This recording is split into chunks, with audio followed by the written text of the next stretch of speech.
Então, vamos lá.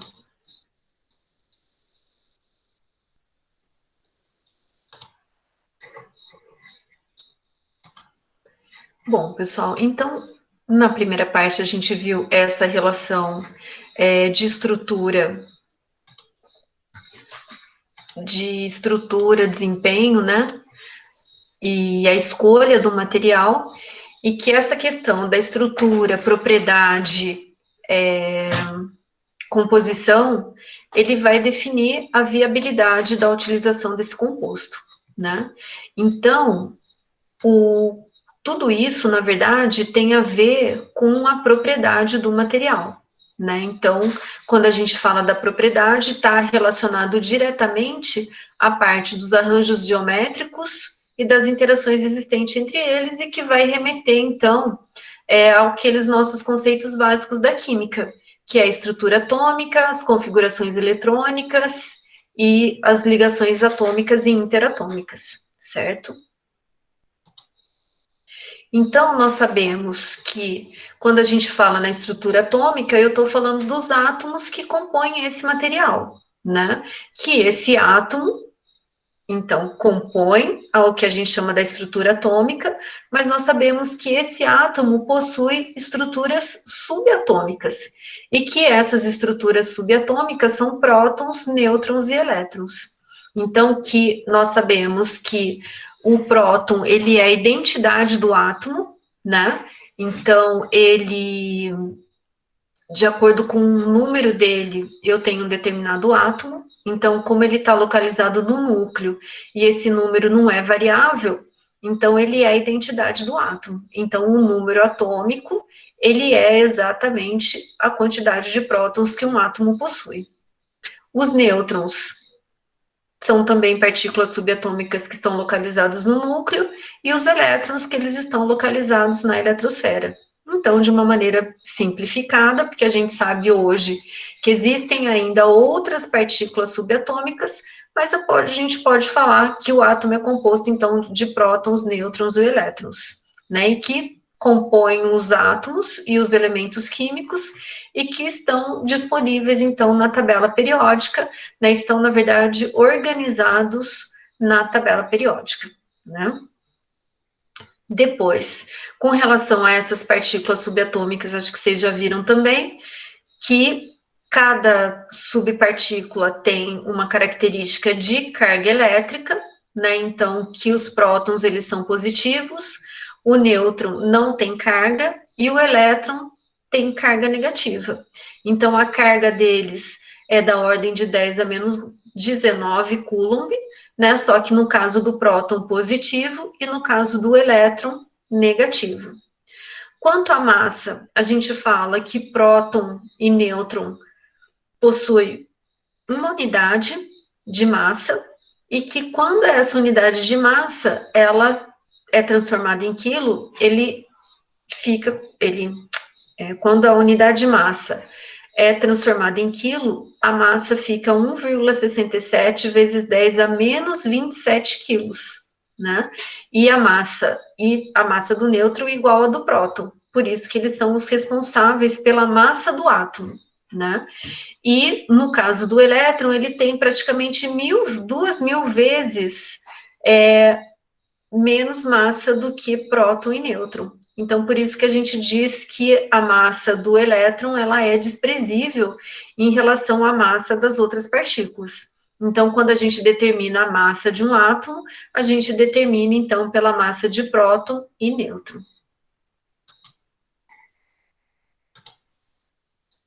E aqui aquelas caracterizações atômicas, né? Então, o número atômico, que a gente coloca como Z, que é igual ao número de prótons, a massa atômica, que vai ser a soma de prótons e nêutrons, a unidade de massa, que a gente chama de unidade de massa atômica, e que hoje ela é chamada de Dalton, né, que é 1U, que é 1 Dalton, ela é uma unidade de medida referente a 1/12 do átomo de carbono 12, né? Então, a comparação das massas é feita em função desse 1/12. E, na verdade, o que a gente tem é uma massa atômica, né, que é aquela massa que a gente consulta na tabela periódica, que na verdade ele vai ser uma média ponderada das massas atômicas. Porque quando eu falo de elementos, pessoal, na natureza eu tenho diferentes abundâncias. Então eu tenho o que a gente chama de isótopos. Então o que é isso? Eu tenho elementos químicos, né? Eu tenho átomos que fazem parte do mesmo elemento químico, mas que possuem massa diferente. Então, eu posso ter o hidrogênio, que é o hidrogênio 1, o hidrogênio 2, que é o deutério, e o hidrogênio 3, que é o trítio, né? Então, quando a gente olha a tabela periódica, a gente vê que a massa atômica do hidrogênio que está lá tabelada é 1,0079. Aí você fala, bom, mas de onde que é isso? Esse 1,0079, pessoal, ele saiu da média ponderada da ocorrência dos hidrogênios. Eu não vou lembrar exatamente a ocorrência de cada um, mas vai ser o quê? Se o hidrogênio 1 é a maioria, e ele acho que ele é 90%, é mais, acho que é 98% é hidrogênio 1. Então, a massa de 1 vezes 0,9, mais o 2, que é da massa de deutério, vezes, sei lá, 0,02, e do trítio, que é a massa 3, vezes 0,0002, que a ocorrência dele é abaixo de menos que 1, né? Muito pouco. Então, aí é feita a massa ponderada das ocorrências, das abundâncias, e aí é o que está na tabela periódica, né? Então, aqui o exemplo do hidrogênio, o exemplo do cloro, que é 35453, né? Que, na verdade, é a média ponderada da ocorrência do cloro 35 e do cloro 37, certo? E outros elementos. Então, o carbono é 12,0012. O, o cloro que eu já comentei, o magnésio, que é 12,064, né? Então, cada um tem aí os valores quebrados em função dessa média ponderada. E aí, a gente tem. Desculpa, pessoal. Aqui a massa atômica, a média ponderada, mas a unidade de medida é Dalton. Então, o cloro, ele tem 35,453 Dalton. Esse O aqui, pessoal, que está 35,453 gramas por mol, na verdade, é gramas, que já é uma unidade macroscópica, mas que eu tenho presente nessa minha amostra 1 mol. Então, embora o número seja o mesmo, mas a quantidade de matéria é completamente diferente. Por que é completamente diferente? Porque aqui eu estou falando de 1 mol de unidade. Então, o que vai acontecer? Eu tenho 6,02 vezes 10 a 23 unidades de um determinado átomo, e quando eu vou pesar essa minha amostra, ela vai ter 35,453 gramas, e não mais Dalton, certo? Porque ela é relacionada, então, a essa quantidade, né, de 1 mol, certo? Isso aqui a gente vai voltar a falar bastante. Mas acho que todo mundo tem claro, pessoal, essa definição de massa atômica e de mol? Professora, essa média ponderada aí, a abundância dela natural, né? Vamos por, em ocorrência Isso, natural. isso, Beleza. isso. Porque todos os elementos da tabela periódica, pessoal, todos eles são elementos naturais, com exceção de alguns elementos que foram recém-descobertos, mas todos os outros, eles são naturais. Então, é a abundância que tem na natureza mesmo desses isótopos dos elementos. É estado fundamental, né? Que eles falam. Isso, Beleza. exatamente. É porque eu fiquei em dúvida na parte, porque fala assim que fez uma média, né? Para poder calcular quanto Dalton, né, tem ali, né? Quadrilha. Uhum, Aí eu fiquei em dúvida porque pode ser que surge, né, com algum tipo de reação que o homem mesmo fez, né? Mas aí como é estado uhum, natural, beleza. uhum, Ok. certo. De mol, tudo certo, pessoal? Alguma dúvida? Então, beleza. Então, seguimos. E aí, pessoal, quando a gente fala desse modelo atômico que eu mostrei para vocês, né, então de que tem próton, de que tem determinada massa atômica, claro que tudo isso veio de uma evolução, né, então de uma evolução de modelos atômicos. Então começou lá com o modelo de Dalton, né, que ele colocava que a, a matéria era realmente formada por átomos, que são essas partículas indivisíveis, mas que essas partículas, eram indivisíveis e que era uma massa. Então, que eu nem tinha subpartícula, então eram esferas indivisíveis. Depois o tempo foi passando e surgiu um modelo de Rutherford, que é conhecido como modelo de passas, de pudim de passas, né? Porque daí ele já colocou que naquela esfera haveria cargas positivas e negativas. Por quê? Porque o modelo de Dalton ele não explicava uma série de propriedades. Então, o modelo de Dalton não conseguia explicar por que tinha materiais que eram condutores de corrente elétrica e outros não, né? Se eram esferas indivisíveis, né? Então, ele não explicava isso.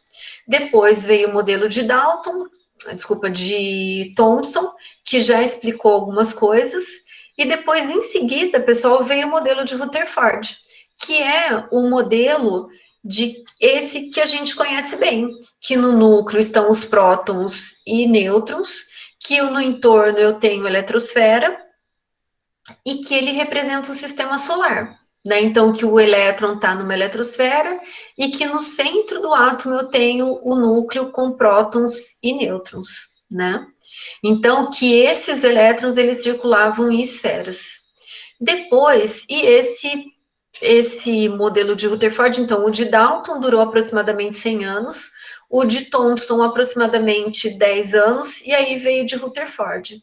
E depois do Rutherford, pessoal, veio o modelo de Bohr, que aí ele já colocou os elementos, desculpa, os átomos, pessoal, em órbitas, mas que essas órbitas, elas possuíam energia.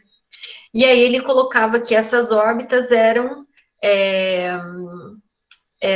como que eu vou dizer? Elas eram órbitas que possuíam uma energia, possuíam camadas, mas que cada uma dessas camadas possuía uma determinada quantidade de energia. E que não necessariamente a energia, a camada mais externa, era mais energética. Que isso veio num segundo ponto. E depois, pessoal, veio aí da física e da química moderna, né, mais contemporânea, o modelo de Schrödinger, né, que aí ele fala da probabilidade do elétron estar ocupando uma determinada região. Então, ele coloca que os elétrons realmente estão em lugares prováveis, né, então, que eles estão nos orbitais, né, então, nos orbitais, né, possuem os elétrons com os diversos valores de momento angular que ocupam regiões do espaço, né, e a intensidade desse sombreado aqui que ele coloca é o lugar mais provável de se encontrar o elétron. Então, ele não tem mais um local pontual na eletrosfera como tinha no modelo de Bohr, né, mas no Schrödinger, ele fala do lugar mais provável. Então, por isso que ele coloca como um sombreado e não mais como algo pontual, como era do Bohr. Então, aqui eu tenho o núcleo, né? E aí, depois do núcleo, pessoal, eu tenho a distância do átomo. Então, aqui ele demonstra para mim o lugar mais provável que o elétron vai poder estar presente, certo? Então, uma comparação de modelos. Então, aqui um lugar exato onde o elétron poderia estar e aqui o local mais provável, né? Então, uma distribuição gaussiana para verificar onde que o elétron pode estar presente. E aí, pessoal, com isso, a gente vem com os números quânticos, que surgiu lá do modelo de Bohr, né, que ele quantizou as camadas. E quantizou as camadas, definiu que essas camadas possuem energia e que o elétron vai ocupar essas camadas. E ele ocupa essas camadas a partir do quê? Ele ocupa a partir das camadas menos energéticas, que depois veio Linus Pauling nos falar que não significava que a camada mais interna era a menos energética, certo? Então, com isso, pessoal, surgiram os números quânticos para poder colaborar com a identificação da localização do elétron. Na verdade, para mostrar o lugar mais provável que esse elétron se encontra, né? E para isso, então, se sabe que as camadas são a eletrosfera, né, onde o lugar mais provável que o elétron se encontra, ele está dividido em camadas, né? Depois, essas camadas estão subdivididas em subcamadas, né? E essas subcamadas, pessoal, possuem locais mais prováveis do elétron estar, certo? Então, na verdade, a gente vai ter a camada, a subcamada e o orbital. Era essa palavra que eu queria dizer. E o orbital, que é no orbital que é o lugar mais provável que o elétron vai poder estar, certo? Então, surgiu os números quânticos que identificam qual a camada, qual a subcamada e qual o orbital que o elétron vai estar presente, né?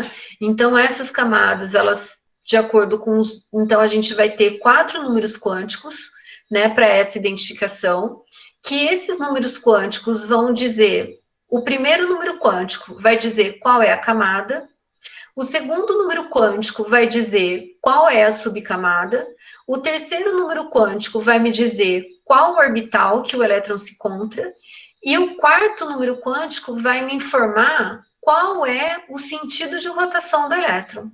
Então, eu sabendo disso, fica fácil, vamos dizer assim, eu determinar a localização desse elétron.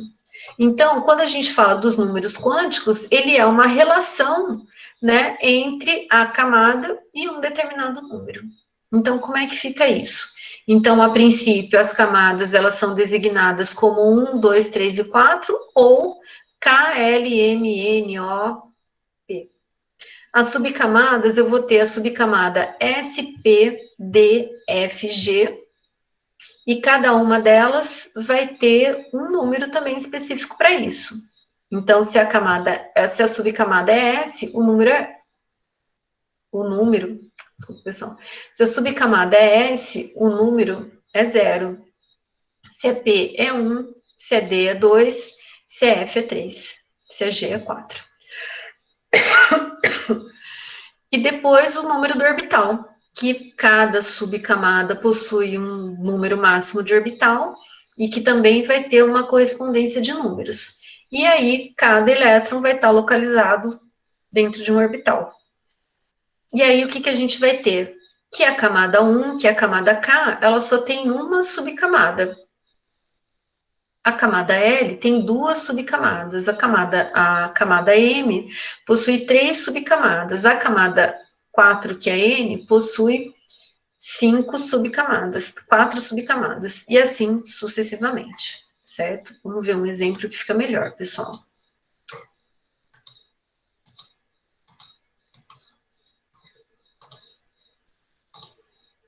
Então, aqui, só para definir, né? Então, as camadas ou níveis são divididos em subcamadas ou subníveis. Do que eu chamo? Camada ou nível?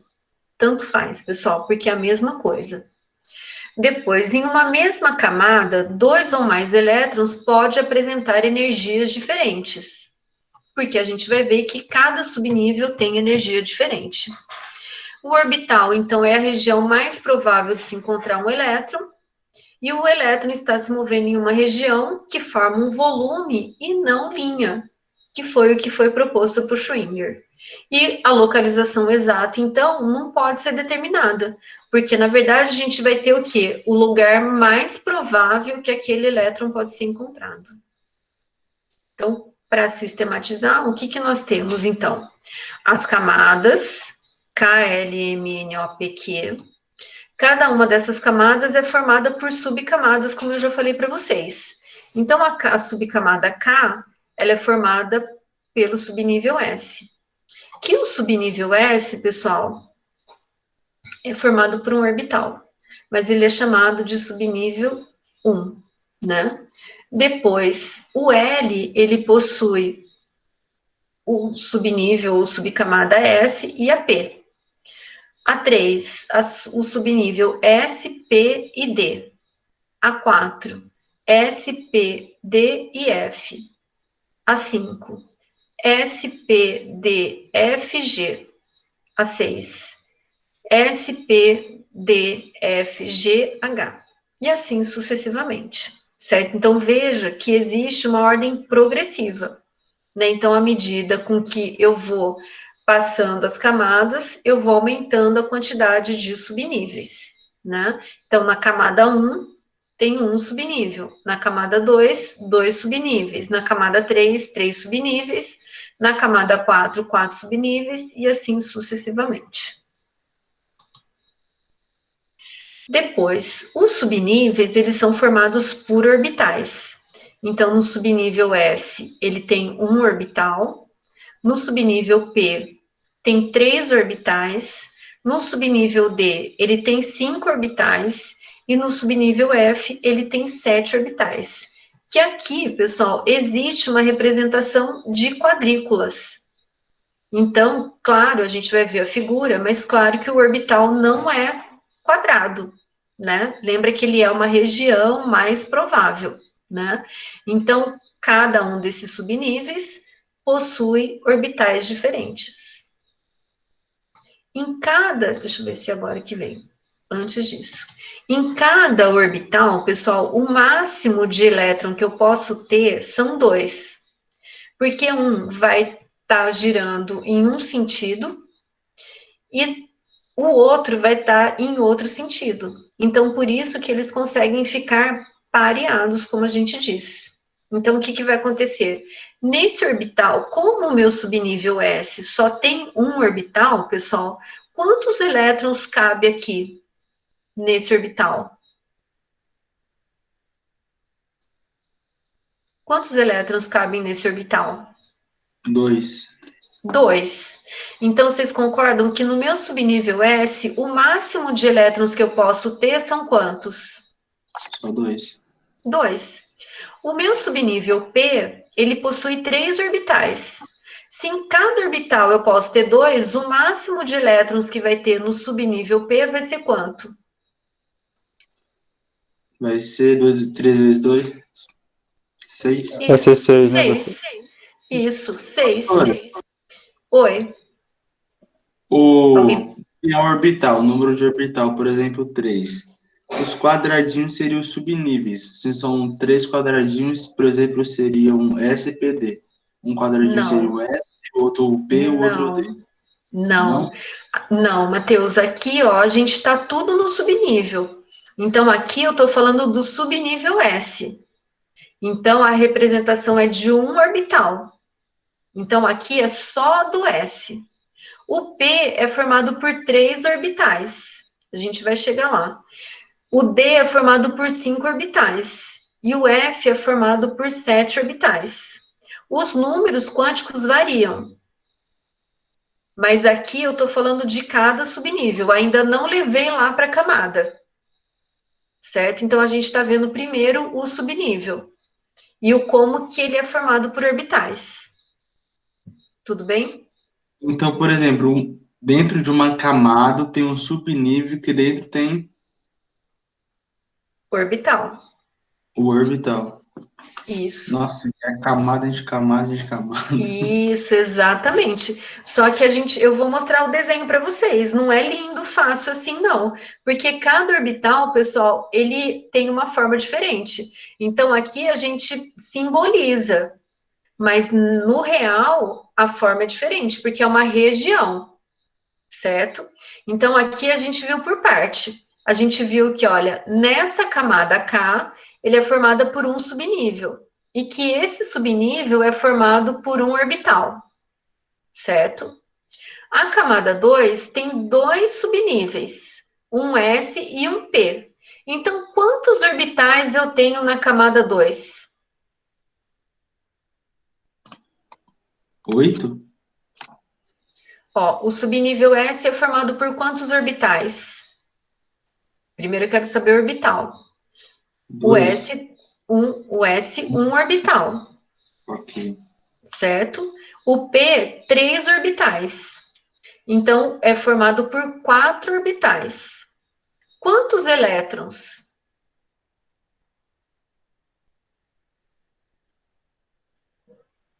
O total dessa camada. Eu multiplicaria por... Se tenho 4 orbitais e cada orbital cabe 2 elétrons, um indo descendo, Isso. então Então, seria o dobro. isso seria 8. Entendi. Então, nessa camada, o máximo de elétrons é 8. E nessa camada aqui, ó, porque o subnível S tem um orbital, o subnível P tem 3 orbitais e o subnível D tem 5 orbitais. Hum, Então, o total de orbital aqui é 1 do S, 3 do P, que é 4, mais 5 do D, que são 9. Então, qual que é o total de elétrons nessa camada? Vai ser 5, 18. 8, 9 vezes 2, 18 elétrons. Isso, certinho, certo? Depois, na 4, o S, o P, o D e o F.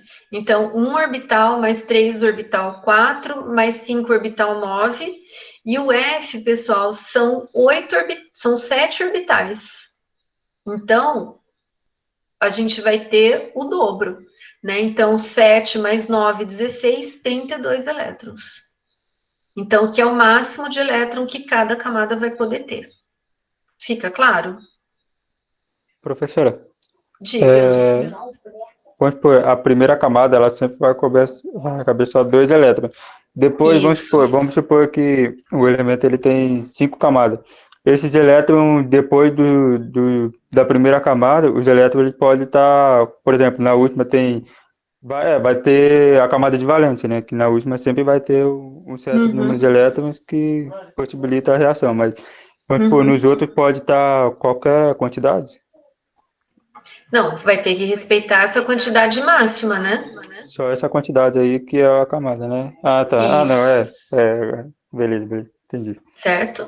Só que aqui a gente está preenchendo ela linearmente, mas a gente vai ver pelo diagrama de Linus-Pauling, né, que não é. Professora, Ela é preenchida por nível de energia. Fala, Matheus. por que a quantidade máxima de elétron é 32? Depois da quarta camada, repete, depois diminui de novo. Porque aqui a gente, na tabela periódica, a gente tem 120 elementos, aproximadamente. Então, na verdade, o que vai acontecer é que a gente não vai ter elétron para distribuir. Foi isso que você está me perguntando? Foi isso que você me Ah, perguntou ou não? então no caso existiria. O problema é que não tem elemento que tem essa quantidade de elétrons Isso, disponível para. exatamente, Entendi. exatamente. Certo? Fica claro, então, pessoal, que aqui é uma representação da camada, e aí a Sim. camada formada por diferentes subcamadas. E aí, aqui, a quantidade de orbitais, que são os orbitais que formam essas subcamadas, e a representação deles. E aí, seguimos. Então, é feita a relação da camada, da subcamada e do orbital em números, né? E aí, com isso, então, a gente vai ter o quê? A camada, né? Então, na verdade, a gente vai fazer essa relação com um número que a gente chama de números quânticos, que é a localização do elétron, a possível, né? Então, o número quântico principal, pessoal, que a gente chama de N, é o que vai me indicar a camada. Então, se ele está na camada K, o número é 1, se está na camada L, o número é 2, se está na camada M é 3, N4, O5, P6, Q7. eu vou ter um número quântico secundário, que a gente representa pela letra L, né? E aí, de acordo com o subnível, a gente também vai ter um número. Então, se o elétron está no subnível S, o L é 0. Se ele está no P, é 1, no D é 2, no F é 3, no G é 4. Também é uma relação de números. Precisa só ficar atento, porque o S não é 1, o S é 0. E aí o P que é 1, o D é 2, o F é 3, o G é 4. Que tudo isso daqui, aí você falou assim, mas por que isso? Pessoal, isso daqui é uma convenção, né? Então se reuniu lá, e o PAC, uma série de cientistas, e aí eles resolveram fazer esse tipo de relação. Depois a gente vai ter o número quântico, que a gente chama número quântico magnético, que é o número do orbital. Então, que ele é meio chatinho também. Então, o subnível S, lembra que ele só tem um orbital. Então, o número do S é 0. Né? Essa quadrícula, vamos dizer assim, tem número 0. O subnível P, ele também ele tem 3 orbitais. Então, quais são os números? -1, 0 e 1. O D, a gente viu que ele tem 5 orbitais. Qual que é o número? -2, -1, 0, 1 e 2. Depois, o subnível F tem 7 orbitais. -3, -2, -1, 0, 1, 2 e 3. Certo? Então, é uma relação numérica. E isso também é convenção. Então, o que vai acontecer? Mas aí o elétron, quando for ocorrer a distribuição dele, ele vai entrar em que orbital? Ele sempre vai entrar nesse orbital -1. Depois ele vem para o 0, depois ele vem no 1. Mas não tem, todos eles não têm a mesma nível de energia? Sim, mas o que acontece é que pela convenção, então sempre começa por esse -1, ou pelo -2, e aí depois vem para o -1, para o 0, 1 e 2. Depois desse daqui, -3, -2, -1, 0, 1, 2 e 3. Mas eu completo primeiro a de -3. Tudo convenção, pessoal, porque o nível de energia desses orbitais são exatamente os mesmos.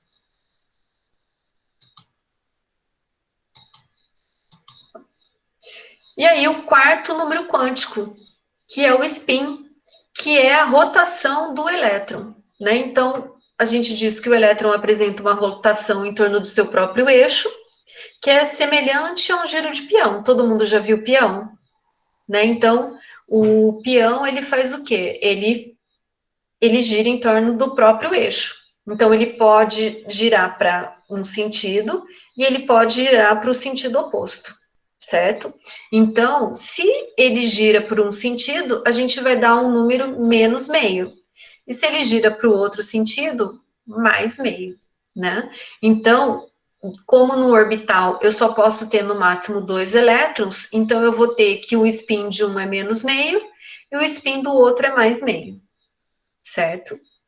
Então, essas são as 3 definições, as 4 definições do número, desculpa, as 4 definições e os números quânticos que indicam a possível localização do elétron. Então, o número quântico principal vai me indicar a camada, o segundo número quântico, que a gente chama de quântico secundário, vai me dizer qual é a subcamada, o terceiro número quântico vai me indicar o orbital, e o quarto número quântico vai me indicar o spin do elemento, certo? Então, o que a gente vai ter? Deixa eu ver se eu tenho um exemplo aqui, pessoal, para mostrar para vocês. Um resumo aqui, né? Então, o número quântico principal, a camada, o número quântico secundário, subnível, número quântico magnético indica a orientação no orbital, e depois o spin, que é o sentido de rotação do elétron. Então, por exemplo, eu posso ter um elétron que ele tem número quântico 3. O que significa isso? Que esse elétron está localizado na terceira camada. O L é igual a 1. Então, significa que ele está na terceira camada e no subnível P. O N é igual a -1, então significa que ele está naquele primeiro orbital, né? Então lembra que o P, ele tem 3 orbitais, ele está no -1, ele está no primeiro ali da frente, vamos dizer assim. E depois o ms é o sentido de rotação desse elétron, que é mais meio. A gente vai voltar para esses exercícios. Bom, mas então identifiquei, vi onde está o elétron, mas como que o elétron chegou naquele local? Né? Como que ele está naquela localização? E aí a gente vai ver que os elétrons se distribuem, né, pelas camadas. Mas ele se distribui de maneira aleatória. Então, ele pode estar um elétron na camada 2, um elétron na camada 7, um elétron na camada 5? Não. O elétron, ele vai se localizar, pessoal, de acordo com o menor nível de energia. Então, é como nós. Se você for escolher para ter aula, para ter aula, que andar que vocês gostariam de ter? No primeiro ou no quarto? Como assim, primeiro? No primeiro. Por que você vai querer ter no primeiro, Matheus? Mais fácil. Mais fácil. Não vou gastar energia para subir até o quarto andar. Aí você fala assim, mas eu subo de elevador, né? Mas alguém está gastando energia. Não é a sua energia, mas existe uma energia elétrica que está sendo gasta para levantar o elevador para levar o elevador até o quarto andar, certo? Então, com os elétrons acontece a mesma coisa. Eles vão querer utilizar. Está localizado onde? Nas camadas nas camadas menos energéticas, que são aquelas que estão mais próximas do núcleo. Só que o que acontece, pessoal, é que não existe uma linearidade. Então, não é eu tenho a primeira camada que está mais próxima do núcleo. Então, é a camada de menor energia. Aí eu tenho a segunda camada, que é a segunda camada de menor energia. Aí eu tenho a terceira camada. Mas lembra que as camadas, elas são formadas por subníveis. Então, os subníveis, eles possuem diferença de energia. Então, eu posso ter orbital que está na terceira camada, mas que ele é menos energético do que a camada 2, do que o orbital da camada 2. E aí, consequentemente, o que vai acontecer? O elétron, ao invés de querer ficar na camada 2, ele vai ficar na camada 3, certo? Então, que ordem é essa? A ordem, pessoal, é aquela que vocês já devem conhecer bem, que é o princípio de exclusão de Pauling, que é aquele diagrama de distribuição eletrônica, que ele me indica qual é a ordem crescente de energia dos orbitais. Então, por quê? Porque aqui tá meio ruim de ver, mas na verdade eu tenho, que nem a camada 1, são os subnível menos energético. Deixa eu ver se aumenta um pouquinho aqui, pessoal. O senhor, ele calculou essa ordem com os números quânticos? Ele calculou essa ordem, pessoal, de acordo com os subníveis. Como ele sabe que um é mais energético que o outro? Fazendo muita conta, Matheus. Fazendo muita conta. E vocês vão ver um pouco disso lá na física moderna, né? Que é uma disciplina de física de vocês. Quando fala em números quânticos, entra mais em física, né? Isso, é a física moderna, né? Mas que isso é importante para a estrutura da propriedade, certo? Então, o que ele fez conta era um iluminado, na verdade, né? Então, porque é recente, não sei se vocês sabem, mas o Linus Pauling, ele morreu em 1992, ele desenvolveu esse diagrama dele na década de 50, final da década de 40, começo da década de 50. Então, isso daqui não tem nem 6 anos, não tem nem 100 anos, né? Então, ele, por meio de alguns equipamentos e muita conta, ele chegou nesse diagrama de Linus Pauling, e que explicou uma série de coisas, né? Inclusive da localização do elétron. Então, o que a gente tem aqui, pessoal, é uma ordem crescente de energia. Então, se vocês verificarem, aqui é a camada 1, aqui é a camada 2, que tem 2 subníveis. Depois, aqui é a camada 3, que tem 2 subníveis, e na verdade, tem 3 subníveis, olha, o S, o P e o D. Mas aqui eu tenho a 4ª camada, mas veja que o subnível S da camada 4 é menos energético do que da camada D. Então, o elétron, quando ele for ocupar esse espaço, ao invés dele querer ficar no subnível D da 3, ele vai querer ficar no subnível S da 4. Aí ele vai para o P.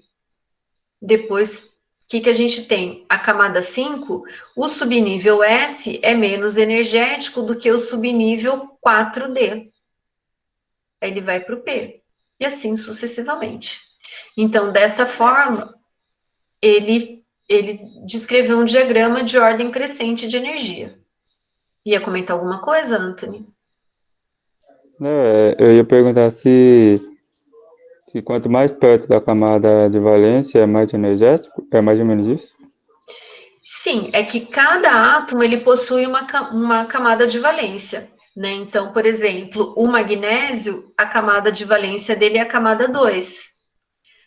No caso do cálcio, a camada de valência dele é a 3. Então, sempre o subnível do último elétron é sempre mais energético, porque a gente está fazendo uma distribuição crescente de elétrons nas camadas e nos subníveis, certo? Sim, sim. Então, vamos supor, cada camada, né, vai ter 2 subníveis, vamos dizer assim, ou 3, né? 3, 4, depende. Depende da Aí, camada. isso, aí quanto mais o subnível está perto do, vamos supor, mais próximo da última camada, assim, ele é mais energético, é mais ou menos isso, não é? Isso, isso. Certo. A camada de valência sempre vai ter os orbitais mais energéticos, fazendo uma generalização, certo? É que vai depender do tipo de elemento, se ele é representativo ou se ele é de transição. Então, vamos lá. Então, aqui ele é uma forma de descrever o crescimento de energia, aqui na forma de camadas, né? Então, e aqui o diagrama de Linus-Pauling, que acho que a maioria conhece, pessoal, a distribuição eletrônica de Linus-Pauling. Sim. Né? Então, o que a gente tem? Cada átomo, então, possui um certo número de elétrons, que é igual ao valor do seu número atômico, se o elétron for neutro. Conhece, né? Deixa eu voltar aqui. Todo mundo enxerga aqui, pessoal?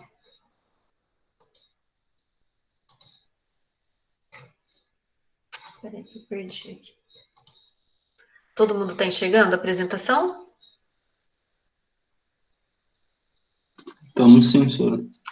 Então, o que a gente tem? Que cada átomo... Então, como que eu sei a quantidade de elétrons? Lembra que a gente viu que a identidade do átomo a identidade do átomo é o seu número de prótons.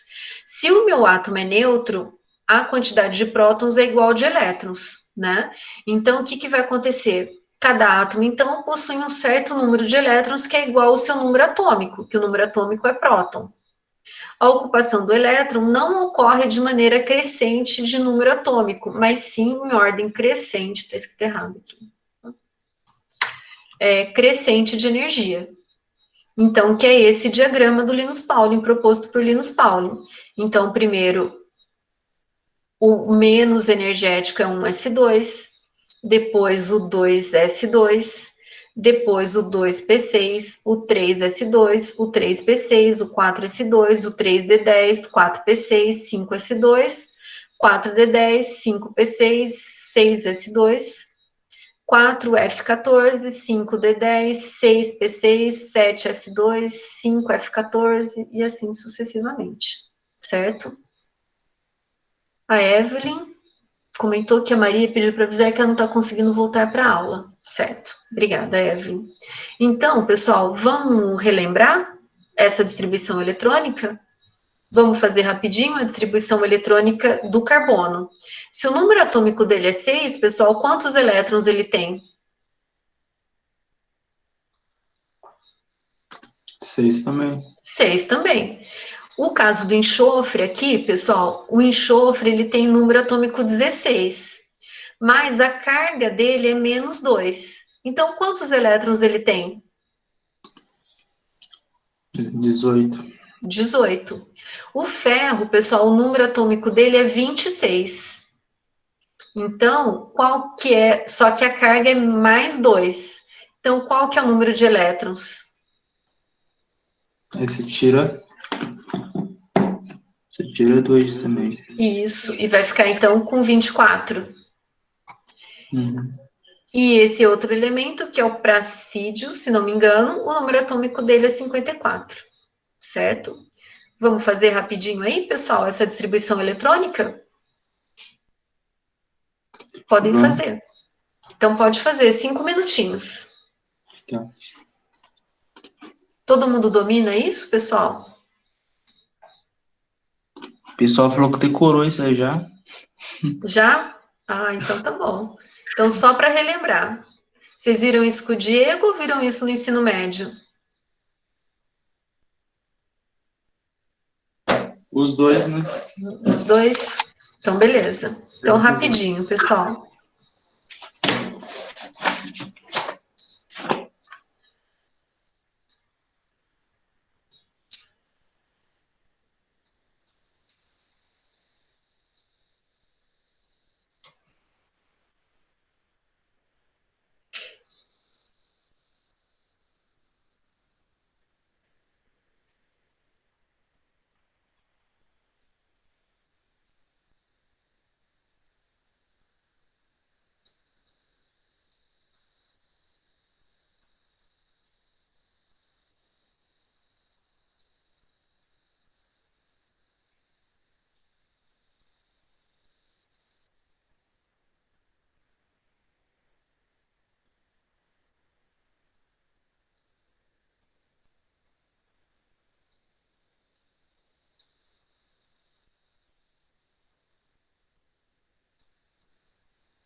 Finalizaram?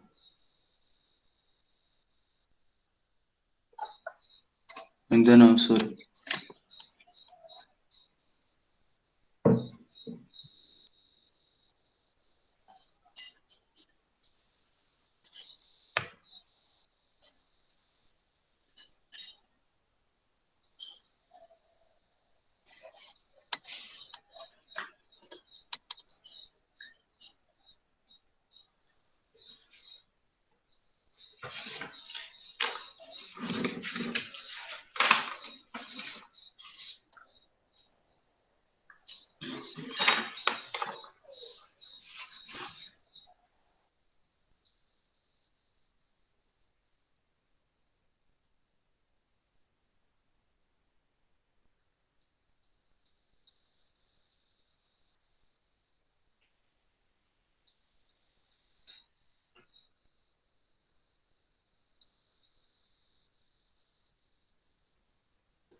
Professor, eu terminei, mas não sei se está certo. Tá. Todos finalizaram, pessoal? Sim, sim. Então, vamos lá. Bom, do carbono, se ele tem 6 elétrons, como que vai ficar a distribuição? Eu vou colocar 2 no 1s, depois 2 no 2s, e ainda faltam 2, que eu vou colocar onde? No 2P, vai ficar 2P2. Isso que vai ficar 2p2, certo? Que o total para ser distribuído são 6. Todo mundo acertou? Sim. Depois, o B, eu tenho para distribuir 18 elétrons. Então, vai ficar o quê? 1s2, depois 2s2. Então, dos 18, eu já distribuí 4, ainda falta 14. Aí vem, vou colocar mais 6 no 2p6. Depois, vou para onde? Vou para o 3s2, que aí com isso eu distribuí 10.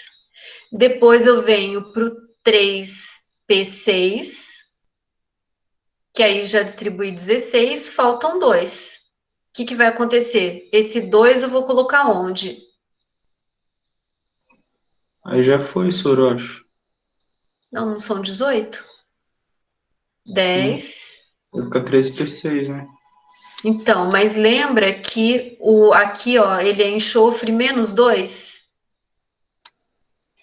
Então, ele não tem 16, ele tem 18 elétrons, Uhum. certo? Então, aí eu coloquei 1s2, 2s2, 2p6, 3s2, 3p6, e vou para onde agora? Vou para o 4s2, 4S2. ou Isso. para o 3d2? 4S2, né? 4s2. Porque embora esse subnível ele seja mais externo, ele é menos energético do que o 3d10.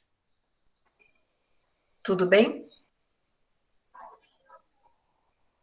Tudo. E aí, qual que é a camada de valência dele? Que o Anthony estava comentando. É 2, professor. É a 4s2. Certo? Qual é o elétron? O elétron está localizado em. O elétron mais energético, nesse caso, pessoal, ele coincide com o. Ai, pessoal, errei aqui. Desculpa. Não, tá certo. 16. E aí ele ganhou 2 elétrons. Não é 3P6? A última. 10. Ah, tá certo, pessoal. Eu tô viajando aqui. É 18, a última é 3p6 mesmo, não tem o 4s2. Uhum. Certo? Desculpem, né? Aqui é 2 mais 2, 4, mais 1, 6, mais 2, 12, mais 6, 18, tá certo. Né? Então, ele encerra aqui. Então, nesse caso, a camada de valência é a camada 3, não a camada 4, como eu falei. Por que é a camada 3? Porque é a última camada. Então, as interações eletrônicas, a gente sabe que vão ocorrer sempre na última camada. Certo? Alguma dúvida, pessoal? Que eu acabei fazendo confusão. A última o quê, Evelyn?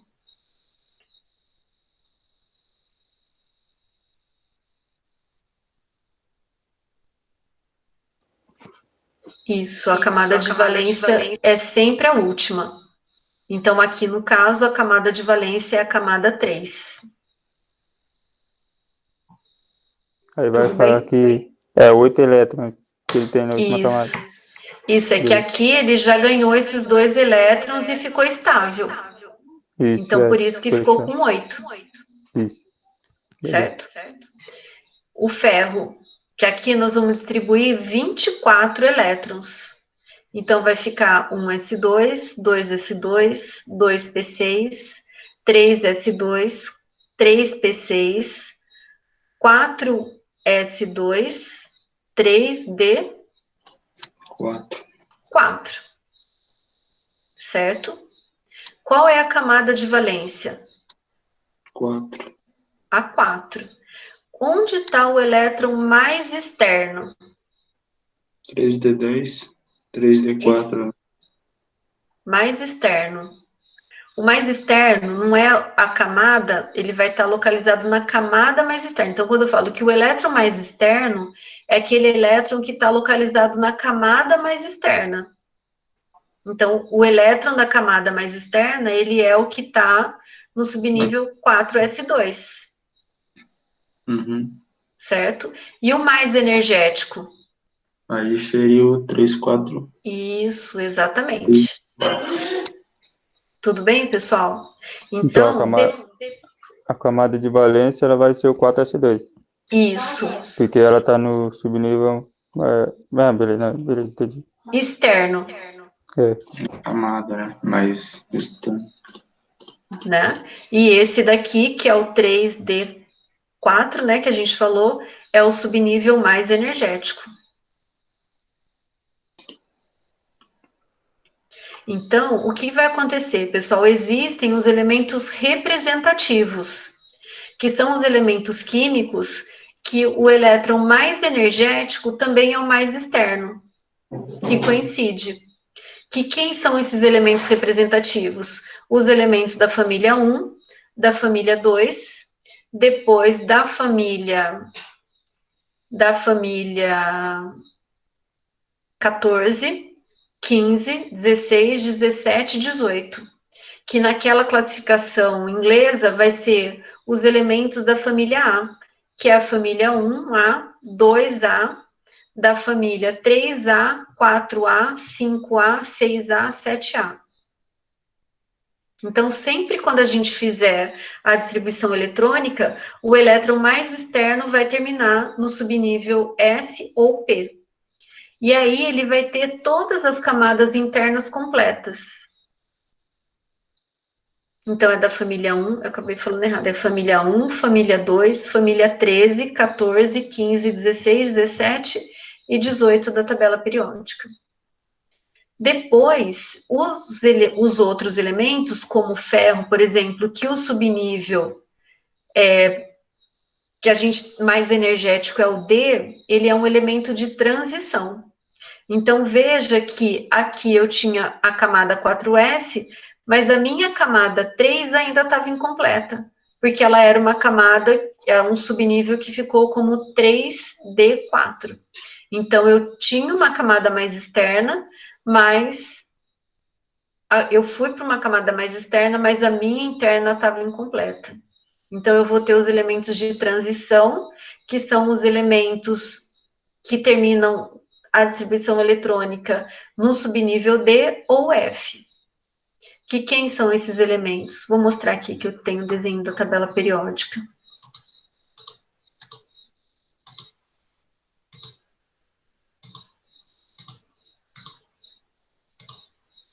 acho que é mais pro final, Soro. Aqui, ó. Então, ó, esses elementos aqui, que estão aqui, a gente chama de bloco S, que é a família 1 e 2, ou a família 1A e 2A. Depois, a partir daqui, do 13 até o 18, que é o bloco do P. Que se a gente for ver, pessoal, fazendo a distribuição eletrônica, é os elementos, então, que vai até 2s2, e aqui o que que é do subnível S, e esses daqui que terminam no subnível P, que olha, 1, 2, 3, 4, 5, 6. Todo mundo enxerga isso, pessoal, essa lógica? Sim, sim. E aqui depois no meio os elementos de transição, que são os elementos que terminam a distribuição eletrônica no subnível D, e depois os chamados de transição interna, que nós temos o lantanídeos e os actinídeos, que a distribuição eletrônica termina no subnível F. Então, fique entendido aí a tabela periódica. Lembrando que o hidrogênio não faz parte de nenhuma camada, né? A localização dos elementos na tabela periódica, lembra que todos os elementos que estão na família 1 e na família 2, né, na família 13, 14, 15, até o 18, a família que eles se encontram indicam exatamente a quantidade de elétrons na última camada. Mas essa regra só cabe para esses elementos representativos. Então, os elementos da família 1 têm um elétron na última camada, todos. O da família 2, 2 elétrons na última camada. Da família 13, 3. 14, 4. 15, 5. 16, 6. 17, 7. E os gases nobres, 8.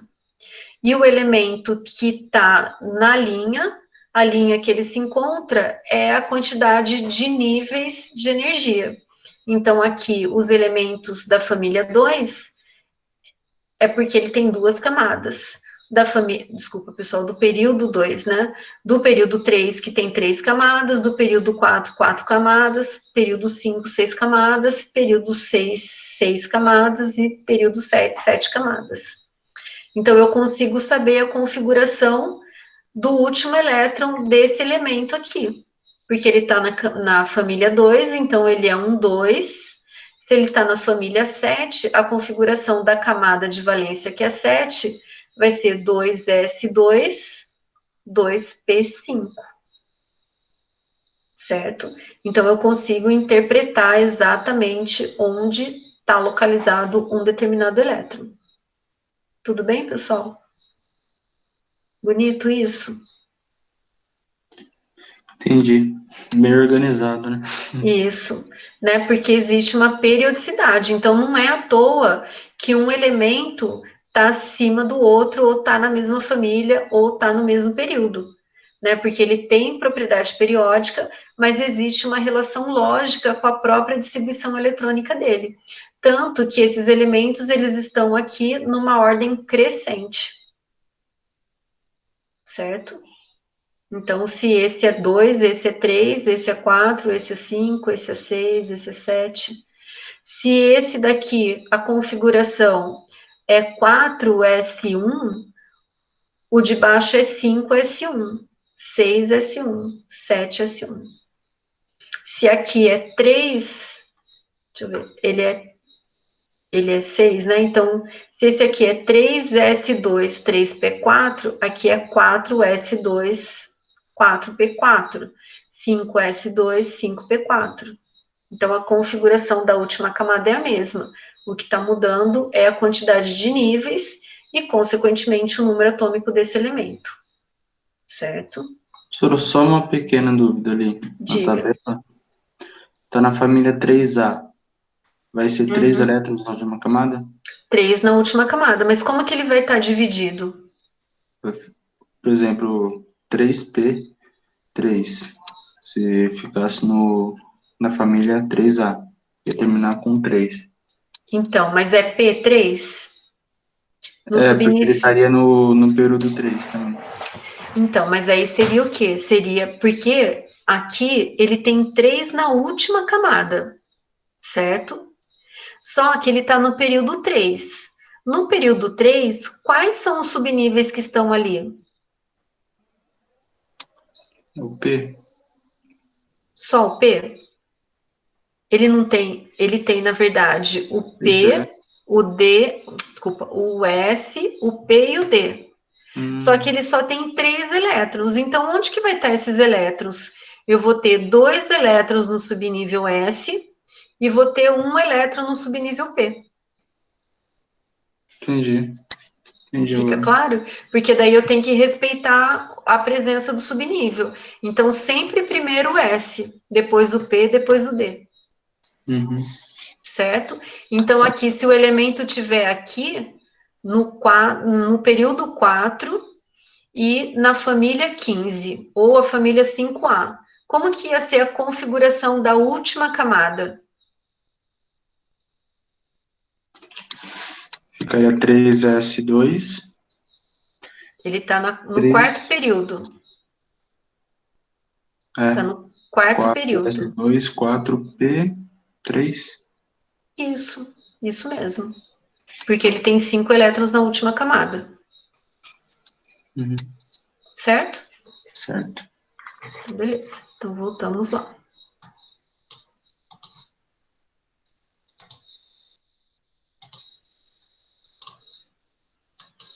Aqui, na distribuição. Aí, isso daqui, pessoal, vocês fazem no sábado à noite, do 59, tá? que daí ele vai ser mais demoradinho. Então, vai preenchendo até chegar no número 59, que eu acho que vai ser 10, 20, 30, 40, deixa eu ver, esse vai ser 10, 20, 30, 40, 50. Aí precisa fazer com calma, pessoal. Mas aí vocês vão distribuindo. 6S2, 1, 2, 10, 12, 18, 20, 30, 36, 38, 48, 48, 54. É isso? Então, 1, 2, 10, 12, 18, 20, 30, 36, 38, 48, 48 com 6, 54, 54, 50 e 54, 56. E depois dos 56, foi aqui que eu tava. Ele vai para o 4F2. É isso. Acho que é isso também. Tudo bem? Vocês fazem depois para conferir certinho, mas acho que é 4F2 mesmo. Porque ele vem daqui, do 6S2 e vai para o 4F. E aí completa com o que está faltando. Certo? Bom, aí podemos seguir, pessoal?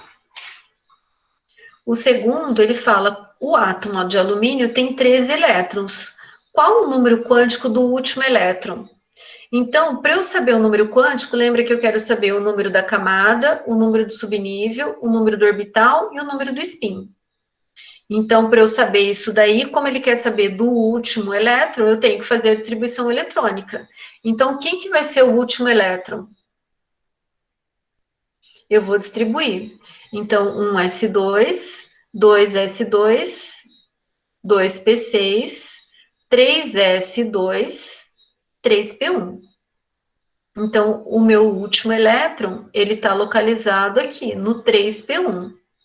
Quais serão os números quânticos? O número quântico primeiro é o número da camada. Qual que é o número da camada?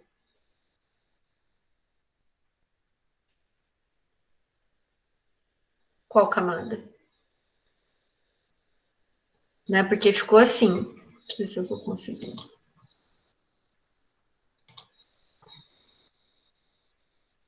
Não vai permitir. Né? Então, esse daqui ficou 3P1. Vou fazer aqui do lado. Então, o N vai ser quem? Qual que é o número da camada? Se ele está na terceira camada, se ele está na terceira camada, ele vai ser 3, certo? Tudo bem? Depois, o segundo número quântico, que é o L, ele quer saber qual que é o subnível. Então, lembra, se o subnível, o número vai ser 0 se é S, e vai ser 1 se é P. Então, ele está no subnível P. Então, o L vai ser 1. Depois, o terceiro número, que é o M, o M, ele quer saber qual orbital. Lembra que o subnível P tem 3 orbitais.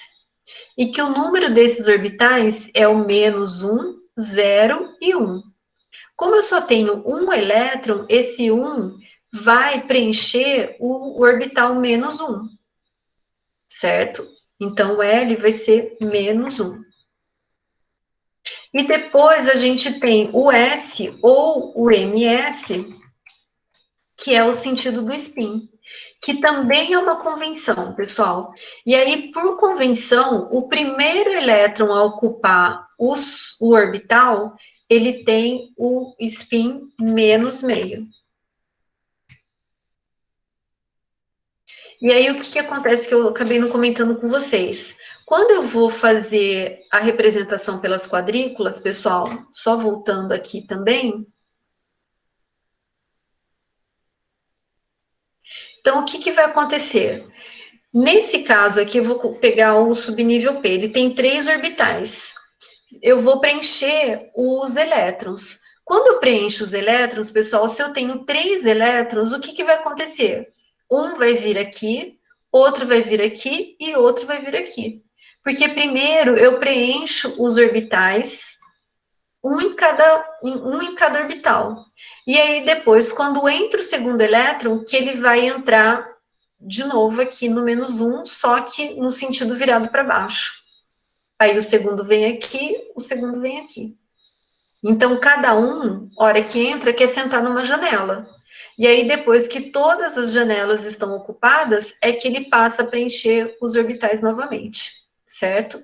Então, aqui nesse caso do nosso exercício, como só tem um, então, menos meio. Agora, imagina que eu fiz uma distribuição eletrônica e deu 5. Então, o N é 3, o L é 1, porque continua no P. O M agora, pessoal, o que eu fiz? Lembra que eles são 3 quadrículas. Então, um veio no primeiro, o segundo no segundo e o terceiro no terceiro. Depois voltou. O quarto elétron vai entrar lá no primeiro e o quinto elétron aqui no segundo com spin invertido. Então, se ele fosse 3p5, o meu M seria 0.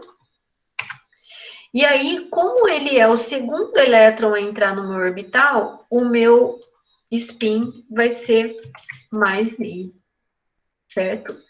Essa questão da convenção, pessoal, sempre vai vir escrito.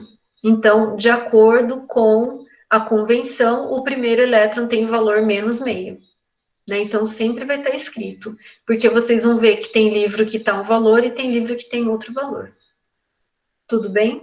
Fica claro, pessoal? Então, façam rapidinho aí do ferro.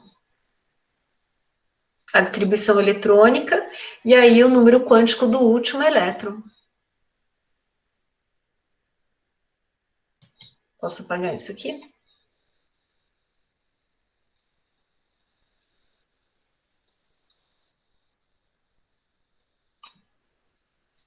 Então, 2 minutinhos aí para vocês fazerem.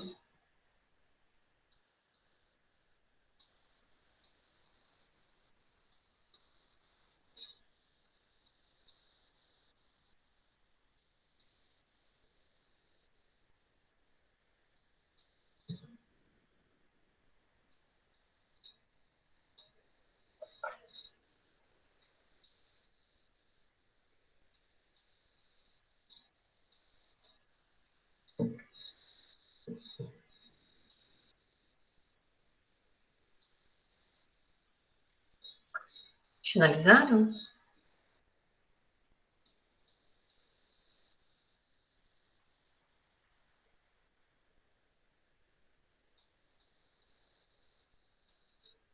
Então, no caso do ferro, a gente vai distribuir 26 elétrons. Então, qual que é o subnível que está o último elétron?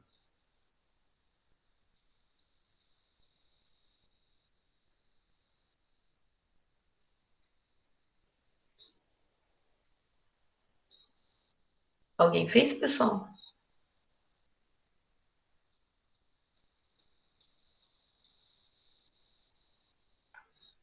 Então, quem que é, Anthony, o subnível, para ficar mais fácil? O número quântico principal 3 está correto. Mas quando eu fiz a distribuição, o último elétron, ele está localizado no 3d6. Todo mundo chegou nesse valor? Nesse subnível? E nessa quantidade de elétrons?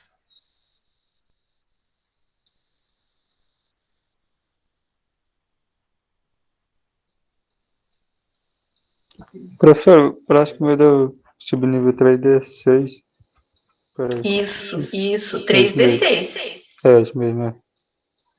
Então, o que eu vou ter? O subnível, desculpa, o número quântico principal, que é a camada, é 3. O subnível, desculpa, caramba. Então, o número quântico principal, 3. O segundo número quântico, se ele está no subnível D, pessoal, o número é 2. Depois, o M, que é a localização da quadrícula. Então, lembra que o D, ele tem 5 orbitais. Eu preciso locar aí 6 elétrons. Então, eu vou ter que um entra no -2, outro entra no -1, outro entra no 0, um entra no 1 e o outro entra no 2. Então, coloquei 5. Aí, falta colocar mais um. Esse outro 1, ele vai lá para o -2. Certo? Então, o L, deixa eu colocar aqui. Então, o meu último elétron, ele está no subnível 3d6, e ele, como eu quero o último elétron, ele vai ser o sexto elétron. Então, o N ficou 3, o L ficou 2, o M ficou -2, né? Porque ele é o sexto, então ele vai voltar para aquela primeira quadrícula. E aí, como ele é o segundo elétron a ocupar o orbital, pela convenção, o spin dele vai ser mais meio. Fica claro, pessoal? Todo mundo fez isso?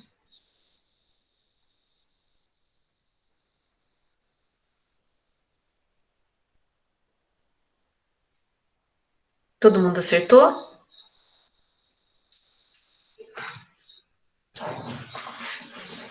Sim, professor, o meu coincidiu. Certo? Anthony, Evelyn.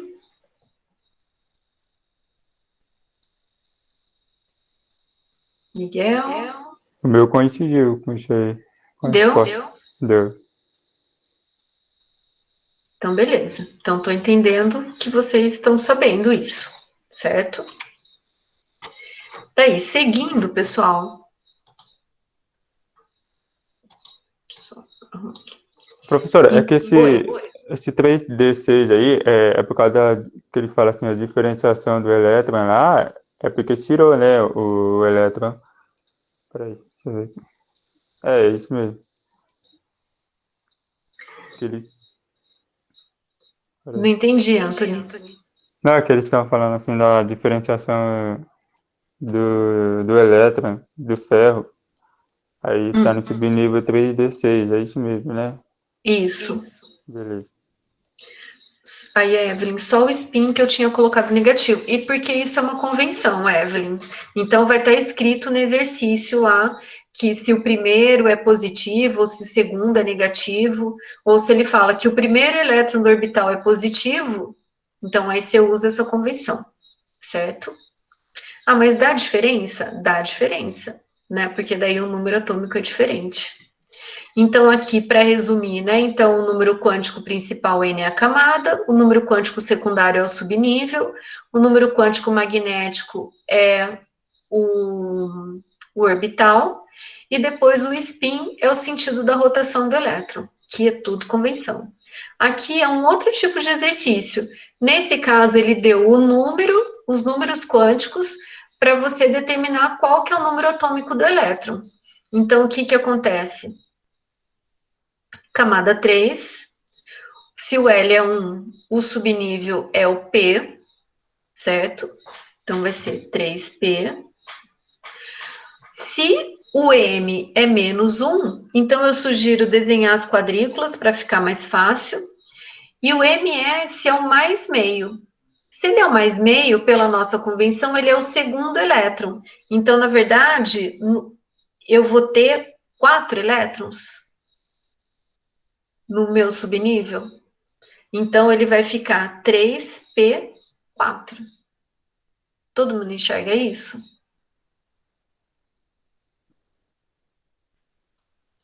E aí, como que eu faço para saber o número o número atômico? Faço a distribuição até 3p4. Então, 1s2, 2s2, 2p6, 3s2, 3p4. E aí, para isso, eu somo os elétrons.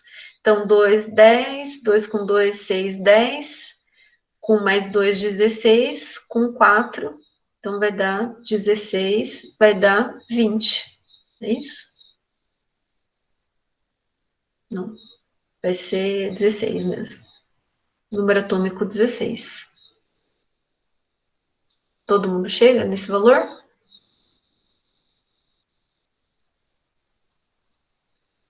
Que o número atômico do elemento é 16?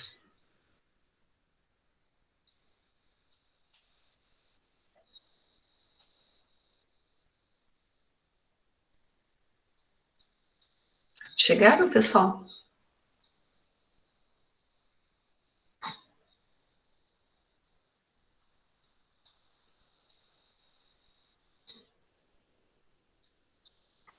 Podemos seguir? Chegaram no valor? Pode seguir. Vamos ver. Pode seguir. Aí, pessoal, aqui tem um outro exercício, que ele faz aquela representação das quadrículas, né? Então, quais os números quânticos do elétron representado? Então, aqui, ele está no subnível, F, né? A primeira camada que tem o subnível F, pessoal, é a camada 4, né? Porque na primeira tem o S, na 2 o S e o P, na 3 o S, P e o D, na 4 o S, P, D e F. E aqui ele colocou, então, nas quadrículas F, que tem a representação que ele tem 7 orbitais, e que o elétron está nesse quarto orbital, para baixo. Então, pela convenção, o escrito, a representação do elétron para baixo é o primeiro elétron. Então, ele vai ser o quê? Se ele está no quarto, ele vai ser 4F4. Enxergam isso? E aí, sabendo que ele é o 4F4, define os números quânticos. Que o N é 4, que o L é 3, que o M, aí então ele vai ser menos 3, menos 2, não, desculpa, menos 3, menos 2, menos 1, 0, 1, 2, 3. Então, M0, e aí o spin pela convenção, menos meio.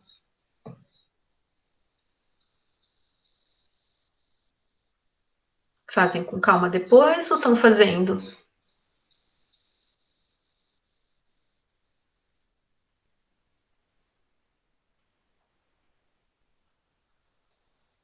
Podemos seguir? Professora, pode ir seguir que eu vou fazendo depois. Fica mais fácil. Bom, pessoal, e aqui o que eu quero mostrar para vocês são o real, o real volume, na verdade, dos orbitais, né, que a gente acabou representando ali nas formas de quadrícula, mas que, na verdade, de quadrícula e quadradinho, eles não têm absolutamente nada, né? Então, olha, o subnível S, ele é o mais simples, que o formato dele é de uma esfera. Então, é super difícil, né, imaginar lá naquele mundo microscópico como que isso acontece, né, mas tem que dar uma viajada mesmo, né. Então, o subnível S, ele é esférico, então eles colocam aqui os eixos para colocar a direção, né, então é só um orbital e forma esférica. Já os orbitais P, pessoal, eles são, a gente diz que eles são planos modais, né? Então, olha, lembra que são 3 orbitais? Então, eu vou ter os nódulos X, que é o PX, PY e PZ. Então, um orbital, os nódulos, eles estão na orientação do X, o outro orbital está na orientação do Y, e o outro orbital está na orientação do Z. Então, 3 orbitais. Depois, eu vou aumentar aqui para você, para melhorar a visualização do D.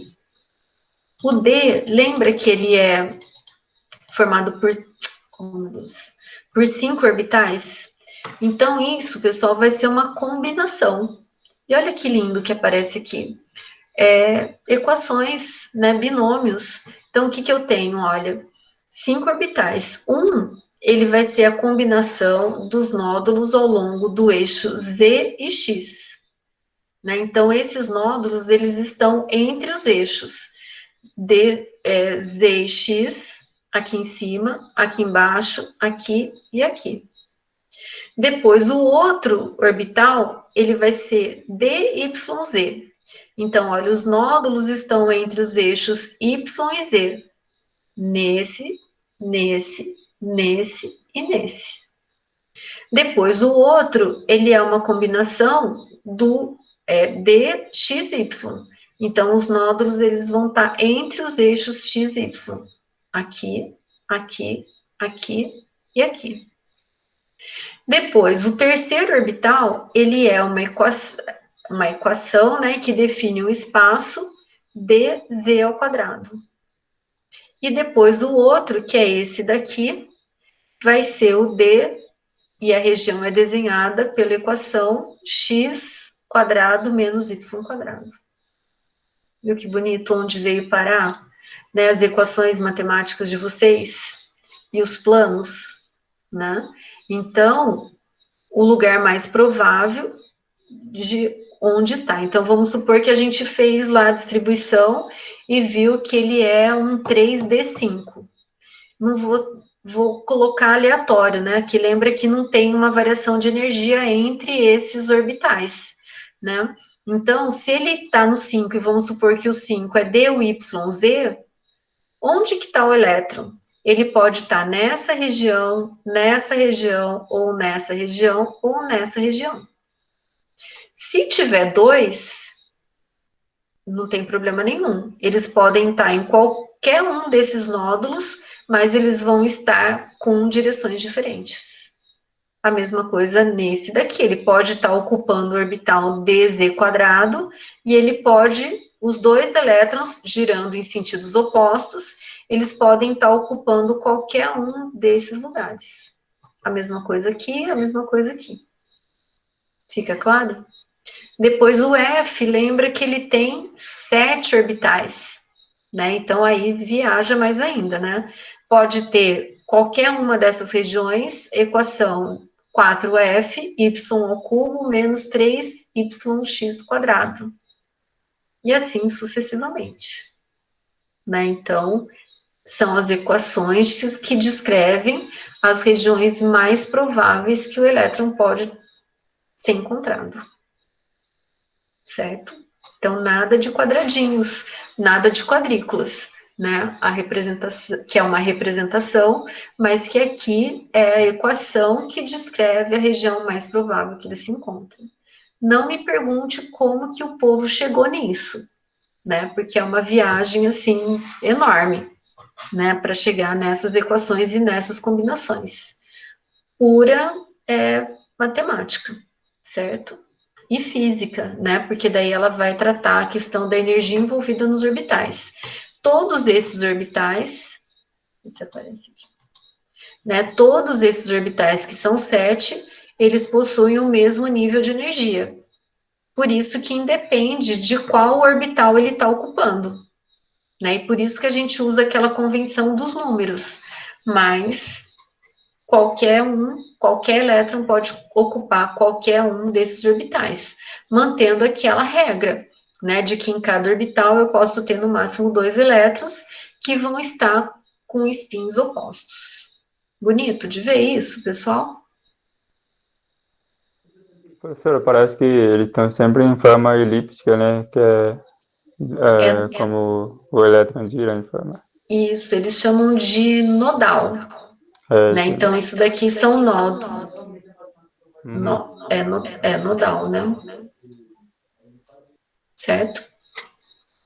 E que é o lugar mais provável. Então, não posso falar que ele está aqui, não posso falar que ele está aqui, eu posso falar que o lugar mais provável é em algum desses nódulos, ou em algum desses, em algum desses, algum desses, algum desses, ou algum desses, ou algum desses, certo? Vamos ver o que tem. E aí, pessoal, aqui é a organização, deixa eu diminuir um pouquinho, da tabela periódica que eu já comentei um pouquinho para vocês, né? Então, que baseada na distribuição eletrônica e nas propriedades periódicas, nós temos os elementos distribuídos em grupos e famílias, né? Então, baseado no último elétron de valência, da camada de valência, e também no período que ele se encontra, que é de acordo com o número de camadas da distribuição. Então, essa tabela ela é um pouquinho mais completa, ela está um pouquinho pequena, né? Essa tabela ela tem, e muitas outras tabelas possuem legendas, né? Então, aqui os meus elementos de transição, que são aqueles que terminam com a distribuição S. Aqui também são elementos de transição, que terminam em SP. Algumas classificações, então aqui, pessoal, os elementos chamados de elementos metálicos, né? Então, da família 1, metal alcalino, da família 2, alcalino terroso. Esses em rosa são os elementos de transição. Depois aqui nós temos os gases nobres. Então, todos esses daqui metálicos, esses daqui elementos não metálicos, ou seja, eles possuem propriedades opostas aos materiais metálicos, né? Antes existia uma faixa aqui de transição que era chamada de semimetais, mas agora a nova nomenclatura não consta, né? Então, o elemento é metal ou ele é elemento não metal. Aqui, os elementos de transição, né? E depois que terminem a distribuição em D, e aqui os elementos que são os lantanídeos e os actinídeos, que eles terminam a distribuição eletrônica no subnível F, né? Aqui nessa tabela ele tem uma outra legenda, então os símbolos que são em branco, os elementos são os sintéticos, isso, ó, tá aqui, né? Então veja que todos esses, o único mais leve aqui que tem um número atômico menor sintético é o, não sei se é o telúrio, pessoal, ou o tércio, não tenho certeza. Então, que ele é artificial, e depois todos esses elementos aqui embaixo também, aqui, já tem até o 118, que ele não tinha nome ainda, né, que são também elementos artificiais. Depois, os que são em preto, eles são sólidos à temperatura ambiente. O que é líquido está em verde, que é o mercúrio. E depois, os que são gases são os que estão em vermelho, né? Então, aqui nitrogênio, oxigênio, flúor, cloro e os gases nobres. Os que estão em verde é líquido, então bromo, que a gente viu aqui, o mercúrio, e depois o restante deles todos sólidos. Lembrando, pessoal, que é a temperatura ambiente. Então, que a gente considera aí, alguns livros consideram como temperatura ambiente 25 graus, mas existe alguns livros que considera 0 grau. Então, as condições normais de pressão e temperatura é temperatura 0 grau, pressão de 1 atm, certo? E aí vai dar um volume molar de 22,4. Né? Então, aqui os elementos da tabela periódica, pensando na lógica deles. Ah, aqui, ó, artificiais, mas aqui embaixo também dos lantanídeos e actinídeos, a gente também tem vários elementos artificiais. O que acontece é que esses mais pesados aqui, pessoal, o tempo de vida deles é muito baixo. Então, eles foram simplesmente sintetizados, mas eles não foram estudados, as propriedades, nada disso, porque, na verdade, ele não sobrevive, não tem tempo suficiente em função do próprio decaimento para que se possa estudar as propriedades, certo? E aí, por último, né, o que vem depois, que a gente vai conversar na próxima aula, são sobre as ligações químicas, né, que na verdade é ela que vai interagir entre os átomos para formar os diferentes tipos de compostos, né, então, na verdade, a propriedade do material também e a característica dele está relacionada com as forças interatômicas, né, que na verdade é um princípio simples de interação entre dois átomos isolados, que interagem à medida que se aproximam um do outro a partir de uma distância mínima, e que as grandes distâncias não existe interação entre eles, então, consequentemente, não tem formação de ligação. E nas pequenas distâncias, cada átomo exerce uma força sobre o outro, e aí, consequentemente, se encontra numa distância ótima, e aí, com isso, forma a ligação química, que essa ligação vocês já devem ter visto, que é a ligação iônica, covalente ou a ligação metálica, né? Então, a gente vai ver um pouquinho disso também, certo? Então, pessoal, por hoje era isso que eu queria comentar com vocês, né? Se tiver alguma dúvida, alguém quiser fazer alguma colocação, eu estou à disposição. Eu já deixei no Aprender, pessoal, uma lista de exercícios para vocês fazerem. Poucos exercícios que envolvem esses conceitos que nós trabalhamos hoje. Deixa eu ver lá, que acho que ela já está disponível. Acho Até não, que ela dia, tá. senhora, entregar? Não, essa daqui, pessoal, eu não coloquei data. Eu coloquei só para vocês fazerem como uma revisão. Deixa eu ver como que ela tá aqui. Aí vocês acompanham comigo. Então, tá a aula de hoje. Vou disponibilizar a aula gravada até amanhã para vocês. E coloquei essa lista de exercício. Não sei se vocês vão enxergar ela. Né, que envolve esses conceitos, não são muitos. São 8 exercícios. Né, um pouquinho de distribuição eletrônica e uns exercícios um pouco mais contextualizados, certo? Para que ajudar vocês a rever alguns conceitos e fixar outros. Ok, senhora. Certo?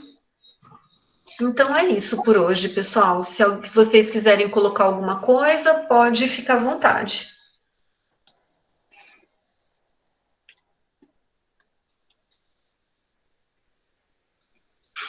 Tranquilo? Podemos encerrar? Então tá bom, pessoal. Quer colocar alguma coisa, Matheus? Não, eu falo tudo certo. Então tá bom. Então, com isso, pessoal, eu encerro.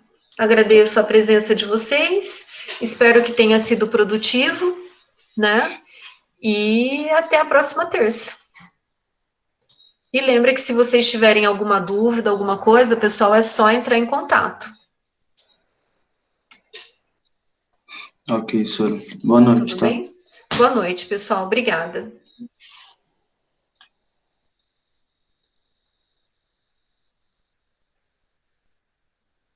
Ai, Gabriel, não precisa ter vergonha nenhuma, né? Pode ficar à vontade. Espero você interagindo bastante na próxima aula.